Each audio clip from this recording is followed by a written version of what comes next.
Olá e boas-vindas à nossa análise de hoje. Vamos mergulhar direto num assunto fascinante. Hoje a gente vai explorar uma obra histórica de 1975 que mudou, assim, da água para o vinho a forma como a filosofia e as ciências humanas enxergam as instituições do nosso dia a dia. É claro que eu estou falando de Vigiar e Punir, Nascimento da Prisão, do Michel Foucault. E, olha, já adianto que essa não é só uma historinha sobre prisões, tá? É uma investigação super profunda sobre a verdadeira arquitetura do controle na nossa sociedade moderna. Pode ter certeza que, depois daqui, o nosso cotidiano vai ganhar uma perspectiva totalmente nova.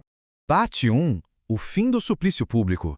Bom, para entender como o controle funciona hoje, a gente precisa dar um passo atrás e encarar a realidade nua e crua, bem visceral mesmo, da justiça lá no século XVIII. O Foucault abre o livro de um jeito que prende a atenção na hora, contando o caso do Damiens. Ele foi um homem que sofreu uma tortura pública simplesmente brutal. E o lance aqui é que naquela época isso não era visto como uma punição aleatória ou uma crueldade sem sentido. Era a manifestação mais pura do que a gente chama de poder soberano. O corpo do condenado era torturado ali no meio da praça pública para todo mundo ver. Era literalmente um espetáculo político. O objetivo, gravar diretamente na pele da pessoa a reafirmação incontestável da autoridade do rei.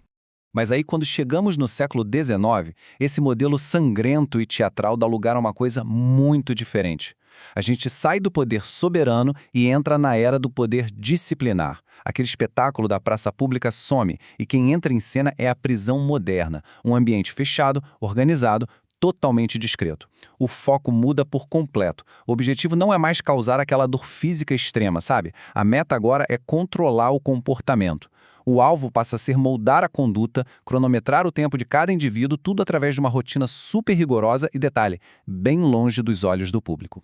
Então, o grande ponto aqui é que essa mudança radical não aconteceu por bondade ou como um grande avanço humanitário. Na verdade, a violência não desapareceu num passe de mágica, ela só mudou de cara.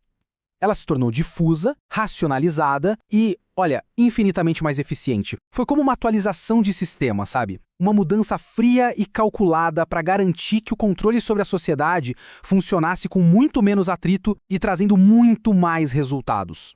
Parte 2. A criação de corpos dóceis.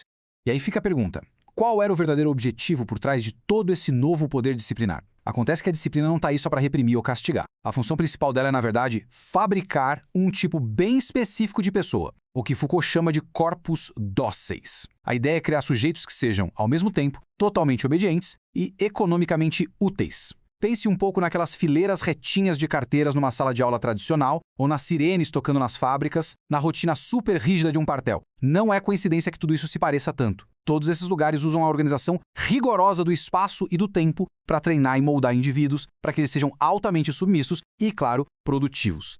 E para construir e manter esses corpos dóceis no dia a dia, a disciplina não age de qualquer jeito, não. Ela funciona através de 3 mecanismos super calculados. O primeiro é a vigilância hierárquica, que é quando a própria arquitetura do lugar permite que as pessoas sejam observadas o tempo inteiro. O segundo é a sanção normalizadora. O que é isso? É basicamente punir qualquer pequeno desvio para forçar todo mundo a se encaixar num padrão aceito no que é considerado normal. E em terceiro lugar, a gente tem uma ferramenta poderosíssima, o exame. O exame é onde tudo isso se amarra de um jeito formidável. Quando aplicamos testes na escola ou aquelas avaliações de desempenho no trabalho, o indivíduo é transformado num caso documentado. São notas, fichas, históricos de conduta. Sabe aquele famoso histórico escolar que assombrava a gente na infância? Pois é exatamente isso. Ao documentar a vida de alguém, você cria uma ligação que é invisível, mas praticamente indestrutível, entre ter conhecimento sobre uma pessoa e ter controle sobre ela. No fim das contas, saber tudo sobre um indivíduo é a forma mais eficaz de dominá-lo. Parte 3. O panóptico e a vigilância.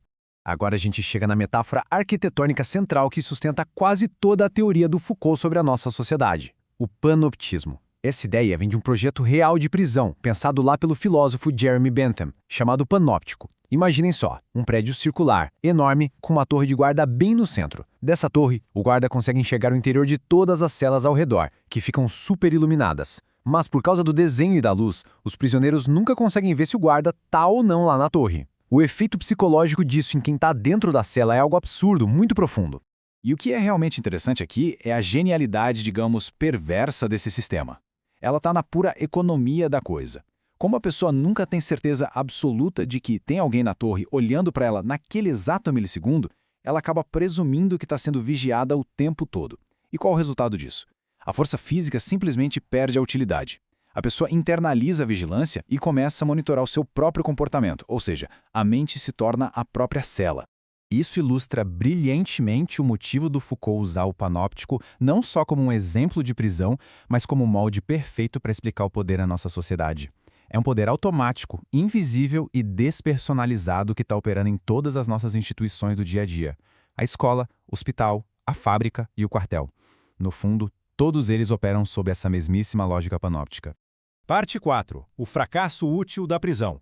Bom, com essa base em mente, vamos encarar agora a reviravolta mais contraintuitiva e provocadora dessa nossa análise sobre o sistema de justiça. E aqui a gente precisa olhar para isso de forma bem objetiva, tá? Sem tomar partido. E, historicamente, todo mundo sabe que as prisões não são exatamente grandes sucessos quando o assunto é reabilitar alguém ou eliminar a criminalidade. Então surge aquela grande e audaciosa pergunta: se a prisão fracassa continuamente nesse objetivo, por que será que a sociedade continua insistindo nela como a solução principal? A resposta que o material nos traz é, no mínimo, chocante. Na verdade, a prisão não falha de jeito nenhum. Ou melhor, pelo contrário, ela é extremamente bem-sucedida. O detalhe é que o verdadeiro objetivo dela nunca foi erradicar o crime. A função real, aquela que fica oculta, é produzir, separar e organizar a criminalidade numa categoria social muito bem definida, a dos chamados delinquentes. O argumento imparcial aqui é bem direto.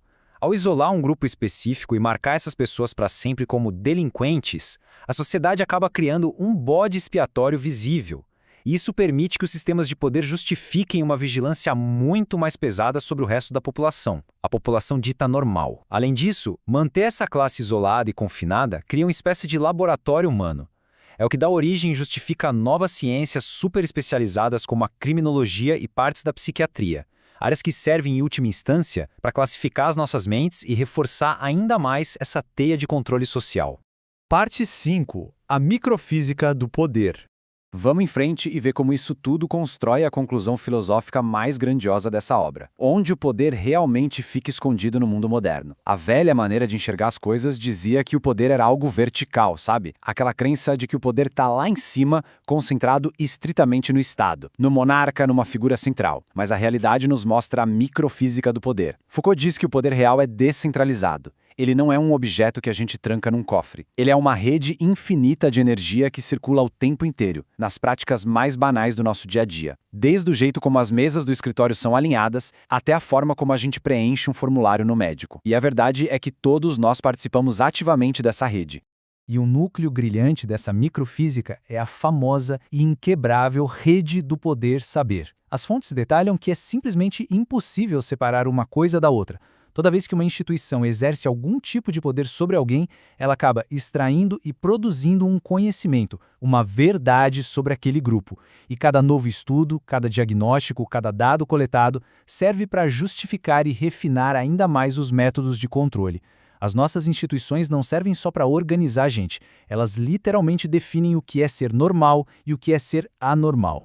E com isso, chegamos a esta ideia final, que amarra de um jeito muito poderoso toda a nossa exploração de hoje. A sociedade moderna não abandonou o controle, ela simplesmente o aperfeiçoou, deixou ele mais polido, mais invisível. O poder substituiu aquele espetáculo violento pela sutileza de uma rotina, produzindo sujeitos disciplinados que hoje participam ativamente da vigilância sobre si mesmos e sobre os outros. Então, quando a gente olha para as nossas rotinas, para os nossos horários, para as nossas avaliações e, claro, para as telas dos nossos celulares, fica aquele questionamento que não quer calar. Até que ponto não nos tornamos os guardas vigiando a nossa própria torre? É um pensamento em tanto para levar para a vida, né? Muito obrigado por acompanharem essa nossa imersão de hoje. Continuem sempre questionando aquilo que parece normal. Um abraço e até a próxima.